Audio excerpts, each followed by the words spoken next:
ഓമനെ, അപ്പൊ നീയാണല്ലേ രാത്രി കാട്ടിലൂടെ പാട്ടും പാടി ചുറ്റിക്കറങ്ങുന്നത്? ഞാൻ വെറുതെ. അതിരിക്കട്ടെ, സാറെന്താ ഈ നേരത്തെ ഇതുവഴി? ഞാൻ ആ ഗോപാലിനെ ഒന്ന് കാണാൻ പോയതാ, ഒരു കുപ്പി പട്ട വാങ്ങിക്കാൻ. രണ്ടുപേരെ അവള് കൊണ്ടുപോയില്ലേ? പറ്റുമെങ്കിൽ അവൾ എന്നെ ഒന്ന് കൊണ്ടുപോട്ടെ. എന്നാലും ഈ അസമയത്ത് സാറ് ശ്രദ്ധിക്കണം. ഇനിയിപ്പോ രാത്രിയില് വഴി അറിയാനും ബുദ്ധിമുട്ടാവും. ഒരു കാര്യം ചെയ്യാം, ഞാൻ കൂടെ വരാം. വേണ്ട, ഞാൻ ഒറ്റയ്ക്ക് നോക്കിക്കോളാം. എന്താ സാറേ ഇത്? ഞാനല്ലേ വിളിക്കുന്നത്?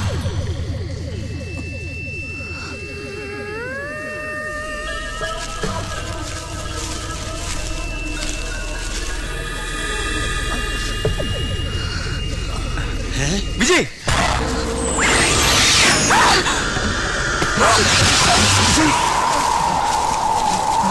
വിജയ്, വിജയ്, കുഞ്ഞേ, വിജയ്, കുഞ്ഞേ, വിജയ്.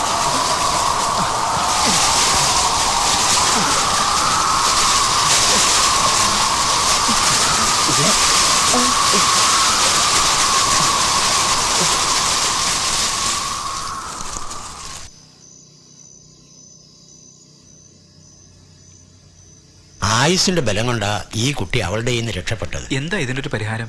ഞാനും അതാ ആലോചിക്കുന്നത്. എന്താ പറ്റിയേ? ഭാഗ്യം കൊണ്ട വിജയൻ നമുക്ക് തിരിച്ചു കിട്ടിയേ. ഞങ്ങൾ കണ്ടില്ലായിരുന്നു. അതെ, ഈ കുട്ടി കാട്ടിൽ വീണ് കിടക്കുകയായിരുന്നു. ഒന്ന് വ്യക്തമായിട്ട് പറ ഹരി, വിജയൻ എന്താ പറ്റിയേ? എന്ത് പറ്റാനാ? കള്ള് കുടിച്ച് ബോധമില്ലാതെ കാട്ടിൽ വീണുപോയി. അപ്പോഴും പോക്കറ്റിലുണ്ടായിരുന്നു മറ്റവൻ. എന്നിട്ട് അതവിടെ? അത് ഞങ്ങളെടുത്ത് കളഞ്ഞു. ഈ കഴുത്ത് എങ്ങനെയാ മുറിഞ്ഞേ? അത് പിന്നെ അത് കാടല്ലേ, വീഴ്ചയിൽ വല്ല കല്ലോ മുള്ളോ തട്ടിയതാവും. കാട്ടിലേത് കല്ല്? ഫിറ്റായി കാട്ടിൽ വീണപ്പോ എന്തോ തട്ടി മുറിഞ്ഞതാ. ബോധമില്ലാതെ കാട്ടിലൂടെ നടന്നാൽ ഇങ്ങനെയൊക്കെ സംഭവിക്കും. അതെ, വെള്ളം ഒഴിക്കാതെ അടിച്ചു കയറ്റി കാട്ടിലിറങ്ങിയാലേ ഇതുപോലെ പലതും സംഭവിക്കും അല്ലേ? പ്രൊഫസർ ശംഖു അല്ലേ വിളിച്ചേ? വിളിച്ചോ? കേട്ടില്ലേ? ഇല്ല. അയ്യോ, ഞാൻ നോക്കിട്ട് വരാം. മിണ്ടണ്ട.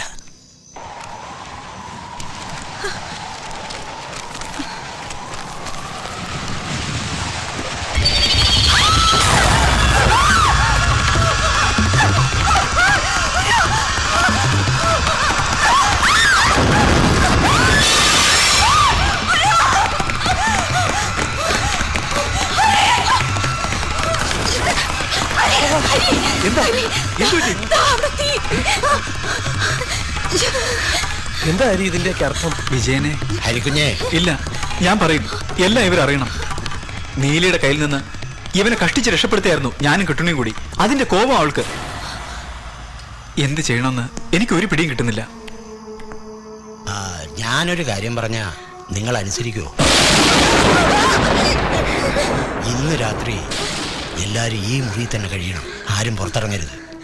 ഹരിക്കുഞ്ഞിന്റെ കഴുത്തില് രക്ഷയുള്ളത് കൊണ്ട് ഇതിനകത്ത് അവളുടെ ശല്യം ഉണ്ടാവില്ല. കിട്ടുണ്ണേട്ടാ, ഇതിനെ നേരിടാൻ ഒരു വഴിയില്ലേ?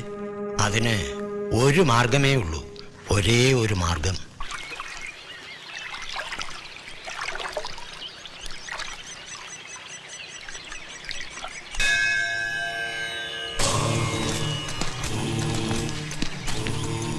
കാട്ടിലൂടെ കുറച്ചു ദൂരം നടക്കണം. അറിയാം. ഇനി ഇവിടെ പലതും നടക്കും.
ഓം ഹ്രീം കൃഷ്ണവാസ നരസിംഹവദനി മഹാഭൈരവി കരകർണനാശിനി ഹും ഫട്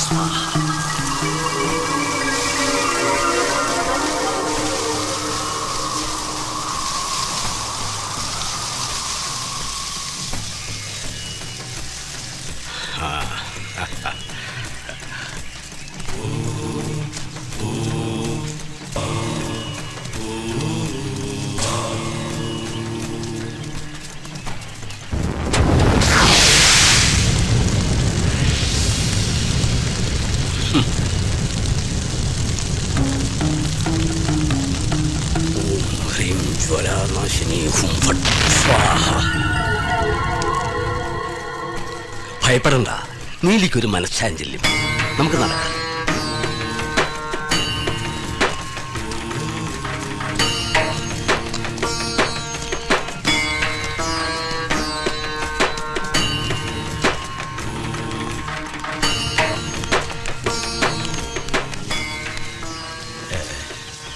വിചാരിച്ചതിലും നേരത്തെ എത്തി. കടവത്തേക്ക് പുറപ്പെടാൻ തുടങ്ങിയായിരുന്നു. തിരുമേനി ഇവിടെ വേണ്ട, അറിയാം, എല്ലാം അറിയാം. വരുന്ന വഴിക്ക് എൻ്റെ മേൽമുണ്ട് അവൾ കൊണ്ടുപോയി. ഒരു പരീക്ഷണം. സാരമില്ല, ഞാൻ ഈ മതിൽക്കെട്ടിനകത്ത് കടക്കുന്നത് തടയാനും അവളൊന്ന് ശ്രമിച്ചു നോക്കി. അതും നടന്നില്ല. അവൾക്ക് ദേഷ്യമുണ്ടാവും. ഭയപ്പെടേണ്ട കാര്യമൊന്നുമില്ല. എൻ്റെ മുത്തച്ഛൻ തൃപ്പങ്കോട് രാജകുടുംബത്തിന് ജപിച്ചു തന്ന ഈ കണ്ഠാഭരണം അതിനെ അവൾക്ക് ഭയമാണ്. മാത്രവുമല്ല, ഈ കൊട്ടാരത്തിന്റെ ഓരോ മൂലയിലും നീലിയെ പ്രതിരോധിക്കാൻ ശക്തിയുള്ള മാന്ത്രിക രക്ഷാ തകിടുകൾ പണ്ടേ സ്ഥാപിച്ചിട്ടുണ്ട്. അതുകൊണ്ടാണ് ഇതിനകത്ത് കടന്ന് നിങ്ങളെ ആരെയും ആക്രമിക്കാൻ അവൾക്ക് കഴിയാത്തത്. അവളെ തളയ്ക്കാൻ പറ്റുമോന്ന് ഞാനൊന്ന് നോക്കട്ടെ. ആരാ ഇയാൾ? ഞാൻ എരുമേലി, ജോസഫ് എരുമേലി, അധ്യാപകനാണ്. ദുർബല ഹൃദയനുമാണല്ലേ? കിട്ടുണ്ണി, തിരുമേനിക്ക് വിശ്രമിക്കാനുള്ള ഏർപ്പാടാ. ഓ, വരട്ടെ. എവിടെ മറ്റേയാൾ? അവളുടെ കയ്യിൽ നിന്നും രക്ഷപ്പെട്ട വിദ്വാൻ? അകത്തുണ്ട്, വന്നാട്ടെ. ആ,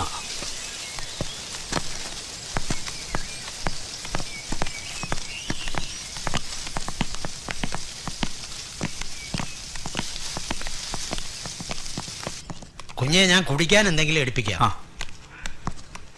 എടാ, നിന്നെ തിരുമേനി വിളിക്കുന്നു, വാ.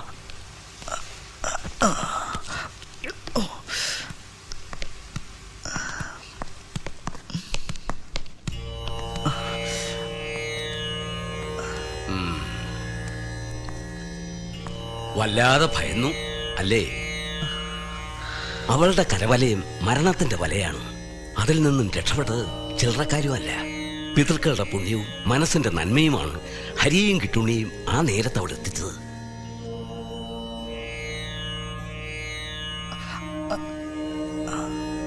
ദന്തക്ഷതം, ശാസ്ത്രീയമായി പറഞ്ഞാൽ തലച്ചോറും ഹൃദയവും തമ്മിൽ ബന്ധിപ്പിക്കുന്ന ധമനി. മനുഷ്യ ശരീരത്തിലെ ഏറ്റവും പ്രധാനപ്പെട്ട രക്തക്കുഴൽ. അതാണ് അവൾ കടിച്ചു മുറിക്കുന്നത്. രക്തം വാർന്നു മരിക്കാൻ അധികം നേരം വേണ്ട. ഇതൊരു പുനർജന്മമാണ്. എല്ലാറ്റിനും മേലെ ഒരു ശക്തിയുണ്ട്. ആ ശക്തിയെ മനസ്സിൽ ധ്യാനിച്ചോളൂ. ആ, എവിടെ കാരണഭൂതൻ? മനസ്സിലായില്ലല്ലേ? വൃക്ഷത്തിൽ നിന്ന് അവളെ മോചിപ്പിച്ച വിരുദൻ ഇയാളാ സണ്ണി. ഓ വർമ്മേ, അറിയാതെയാണെങ്കിലും ഈ നസ്രാണി കൊച്ചൻ നമുക്ക് പണിയുണ്ടാക്കി വെച്ചല്ലോ. സണ്ണി കൂർമ്മബുദ്ധി, അസാമാന്യ ധൈര്യശാലി.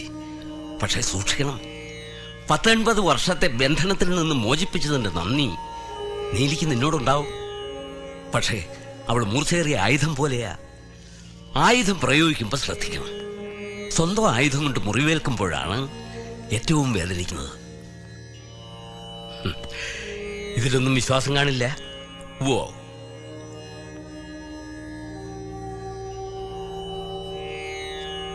തിരുമേനിക്ക് വിശ്രമിക്കാം. ആവാം.